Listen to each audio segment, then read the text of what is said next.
Doctor, ఈ మధ్య నాకు ఊపిరి పీల్చుకోవడం చాలా కష్టంగా ఉంది. చల్లగా ఉన్నా, దుమ్ము ఉన్నా దగ్గు మొదలవుతుంది. ఆ సమయంలో ఊపిరి కూడా సరిగ్గా అందట్లేదు. ఇది ముందెప్పుడైనా జరిగిందా లేదా కొత్తగా మొదలైందా? ఊపిరి తీసుకున్నప్పుడు ఛాతీ దగ్గర ఏమైనా శబ్దం వస్తుందా? అవును డాక్టర్, రాత్రి వేళ దగ్గు ఎక్కువగా వస్తుంది. ఛాతీ బిగుసుకుపోతుంది. ఇది ఆస్తమా లక్షణంలా ఉంది.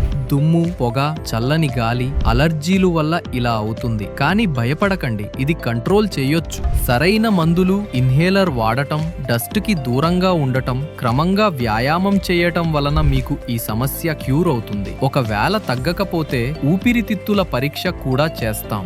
సరే డాక్టర్.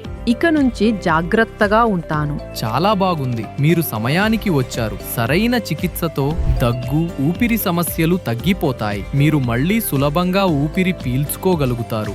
మరిన్ని నిపుణుల సలహాల కోసం క్వీన్స్ ఎన్ఆర్ఐ హాస్పిటల్ను సంప్రదించండి. మీ ఆరోగ్యం మీ చేతుల్లోనే ఉంది.